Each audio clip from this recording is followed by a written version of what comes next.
شفقت صاحب، کل آپ کی جو قومی اسمبلی میں تقریر تھی وہ اپوزیشن کے کچھ جو رہنما ہیں ان کے دلوں میں کانٹے کی طرح چبھی ہوئی ہے. وہ کہہ رہے ہیں شفقت صاحب نے کرونا وائرس پہ بات نہیں کی، ہمارے پیچھے پڑے ہوئے ہیں. کیوں پڑے ہوئے ہیں آپ ان کے پیچھے؟ میں نے بلکہ انفیکٹ میں نے تو بڑے احتیاط کی. میں بہت کچھ کہہ سکتا تھا. حقیقت ہے حامد کہ میں نے بہت ہاتھ ہلا رکھا. اچھا. کیونکہ جس طریقے سے ان کا میں مثلا نون لیگ سے میں پوچھنا چاہتا تھا آپ کے پروگرام کے او جی آپ نے کیا کیا ہے. آپ ہمیں تو سوال کر رہا تھا شاید خاقان عباسی کہ جی آپ نے کیا کیا. مجھے آپ بتائیں کہ آپ کا لیڈر آیا باہر سے اور وہ ماسک پہن کے کمپیوٹر کے سامنے بیٹھا ہے اور اسمبلی میں نہیں آ رہا، اور پتہ نہیں اور آپ کے لیڈران کرام نے جو کہ ماشاءاللہ اربوں پتی ہیں انہوں نے کتنے پیسے کنٹریبیوٹ کیے کہ جی ہم اس کے لیے کچھ کریں گے. بلکہ اگر وہ نہیں کر سکتے تو ہم اکرم مسیح کو یا وہ باقی جو وہ فیک اکاؤنٹس والے ہیں ان کو ہم کہہ سکتے ہیں کہ وہ کنٹریبیوٹ کر دیں، لیکن آپ مہربانی تو کریں. میں نے صرف یہ کہا آپ کو، میں نے یہ کہا دیکھیں یہ نیشنل اسمبلی کا اجلاس اس لیے بلایا گیا تھا کہ ہم دنیا کے حالات کا جائزہ لیں، اس کے بعد اپنے حالات دیکھیں اور قومی اتفاق رائے پیدا کریں کہ جی جو سٹیپس گورنمنٹ لے رہی ہے اور جو آئندہ مستقبل میں لینے ہیں وہ کیا ہونے چاہیے. اس پہ ڈسکشن ہو سکتی ہے کہ یہ کر لیں وہ کر لیں، لیکن وہ جو بالکل کہ جی تباہی بربادی، پرائم منسٹر کے خلاف باتیں، گورنمنٹ کو برا بھلا، وہ شروع سے ابتدا ہے سے ہی. لیکن اس ساری ڈبیٹ میں 18ویں ترمیم کہاں سے آ گئی؟ آپ نے بھی کل اس کا ذکر کیا. نہیں میں نے تو یہ صرف اس لیے ذکر کیا کہ میں نے دو وجوہات کی بنا پہ ذکر کیا. ایک تو یہ کہ مختلف چیزوں کے بارے میں مطالبات کر رہے تھے بلاول صاحب، اور جن کا مطالبات ایسے مضامین کے بارے میں تھا جو صوبوں کے مضامین آ گیا. یعنی ایک طرف تو آپ 18ویں ترمیم کے بارے میں اتنے جیلس ہیں کہ آپ کہتے ہیں کوئی نام ہی نہ لے اس کا، اور پھر آپ کہتے ہیں کہ جی صحت کے میدان میں بھی ہماری مدد کریں، ایگریکلچر کے میدان میں بھی ہماری مدد کریں، اور پھر شور کرتے ہیں کہ وفاقی حکومت ہمارے لیے کچھ نہیں کر رہی. بھئی آپ کے اپنے سبجیکٹس ہیں، ہم تو پھر بھی کر رہے ہیں. شاہد حقان عباسی صاحب کہتے ہیں کہ جو پینڈیمک ہے اس کے بارے میں اسٹریٹجی بنانا فیڈرل گورنمنٹ کی ذمہ داری ہے. اسٹریٹجی ہم نے بالکل بنائی ہے. ہاں بالکل بنائی ہے اسٹریٹجی. بلکہ اگر آپ نے چیئرمین این ڈی ایم اے کی پریس کانفرنس سنی ہو، بے شمار چیزیں جو ہیں وہ فیڈرل نے بھیجی ہیں پرومسز کے اندر، اور اسٹریٹجی تو بڑی کلیئر ہے. دیکھیں ایڈمنسٹریٹو اسٹریٹجی کیا تھی، ہم نے این سی او سی بنائی، این سی سی بنائی تاکہ وہ سارے معاملات کا جائزہ یہ ایڈمنسٹریٹو اسٹریٹجی تھی. این ڈی ایم اے کو ساتھ کہا کہ پروکیورمنٹ آپ نے کرنی نہیں، لیکن کچھ کنفیوژن ہے نا. آپ دیکھیں نا، ایک طرف فیڈرل کیبنٹ فیصلہ کرتی ہے لاک ڈاؤن کو ہم نے نرم کرنا ہے، ایز کرنا ہے. لاہور میں آج فیصلہ ہوا ہے جی کہ دوبارہ سب کچھ بند کر دو. نہیں دیکھیں جو فیڈرل کیبنٹ نے فیصلہ کیا تھا کہ ایز کرنا ہے ہم نے، لیکن اس میں ساتھ تنبیہ بھی کی تھی، اور تنبیہ یہ کی تھی کہ اگر اس پہ صحیح عمل درآمد نہ ہوا تو پھر ہم مجبور ہو جائیں گے. آپ ہیڈ لائن نکال کے دیکھ لیں کہ ہم مجبور ہو جائیں گے کہ ہمیں دوبارہ کرنا پڑے. لیکن میں آپ کی پچھلی بات 18ویں اچھا اس کے بعد سندھ نے ایک آرڈیننس دیا جس کے بارے میں بہت انہیپینس ہے کہ جی آرڈیننس جو ہے وہ گورنر اپروو نہیں. اس کے اندر بجلی کے ریٹ کم کر دیے، اس کے اندر گیس کے ریٹ. بھئی یہ آپ تو 18ویں ترمیم کے دل دادا ہیں، آپ بجلی کے اور گیس کے ریٹ کس طرح کم کر رہے ہیں. تو مقصد یہ ہے کہ یہ کنفیوژن نہ کریں، سیاست کر رہے ہیں، سیاست نہ کریں.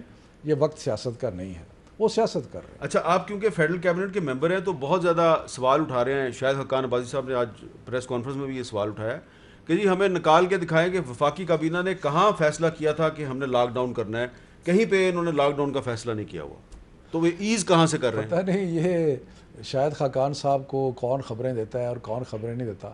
ہر کیبنٹ میٹنگ میں ایک ریگولر ایجنڈا آئٹم جو ہے وہ یہ ہے کہ ہم نے بیٹھ کے کرونا کی صورتحال اس پہ باقاعدہ اسد عمر ہمیں بریفنگ دیتے ہیں، اس میں ڈاکٹر ظفر مرزا بریفنگ دیتے ہیں، اور اس کے بعد جو باقی کنسرنڈ ہیں موحد یوسف ہو گیا وہ سارے کے سارے دیتے ہیں، اور ہم ساری چیزوں کو اپروو کرتے ہیں. پتہ نہیں شاہد صاحب جو ہیں ان کو، اور یہ جو ہم نے این سی او سی بنائی ہے، این سی سی بنائی ہے، تو کیبنٹیں بنائی ہیں. تو یہ کہنا کہ جی اس میں کیبنٹ انوالو، ہم تو ہر ہفتے انوالوڈ ہیں اس کے اندر. تو کوئی آپ کو لگ رہا ہے کہ عید کے بعد شاہد حقان عباسی صاحب، شہباز شریف صاحب، رانا ثناءاللہ صاحب یہ گرفتار ہو جائیں گے سارے؟ دیکھیں جی میں کون ہوتا ہوں یہ کہنے والا. نیب کہ اپنے اختیارات ہیں، ان کے اپنے سلسلے ہیں، لیکن میں آپ کو حقیقت بتاؤں حامد، میں نے شہباز شریف کے ساتھ کام کیا ہے جب میں پارٹی میں اس میں پی ٹی آئی میں نہیں تھا.